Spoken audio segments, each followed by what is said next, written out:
Hello, this is Mantra from Video Gamers, and this is the Gaping Dragon fight. One of the first things, as a cinematic plays, that you'll want to know is that before you even enter the boss room, you'll want to take care of a magic-using mob that's out on the top floor of this room that you're in right now. If you don't do that, he'll pretty much destroy you during the fight, because he can just keep firing magical bolts at you the entire time you're trying to deal with the Gaping Dragon. So make certain you do that before you enter the boss room.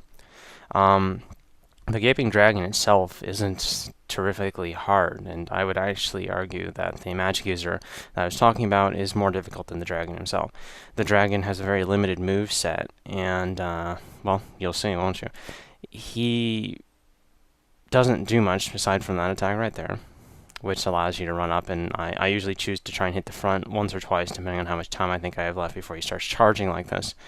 And then you run around him, and you go and you whack away at him from behind. One of the things I'm trying to do in this video is cut off his tail, actually, so I can show you how that works, because when you do so, he drops an item known as the Dragon King Great Axe, a powerful two-handed axe that requires you have an immense amount of strength to use it. So I've never actually used it myself, but it is kind of neat to have, you know, just in case.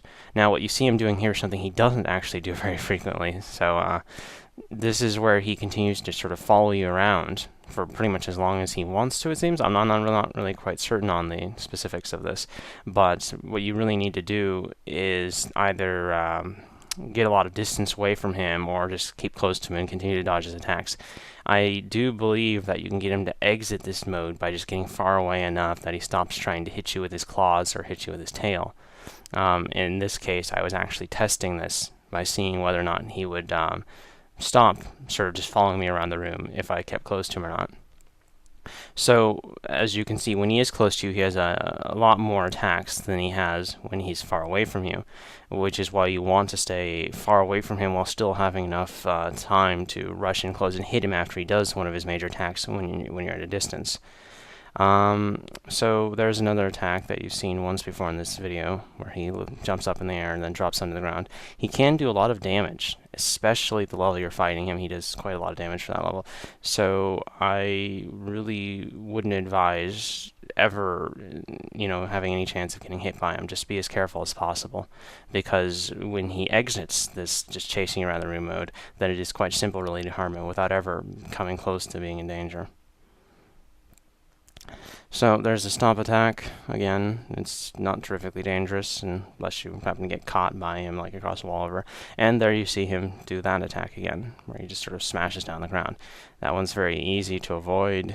You hit the first claw there a little bit, and then you run around behind him, and then you smack him in the back of it, and also go for his tail. So, yeah, that's pretty much it, actually, for what the Gaping Dragon does. You will notice me missing him a couple times there, and you do want to get out of there fairly quickly to avoid that attack right there, the tail swipe.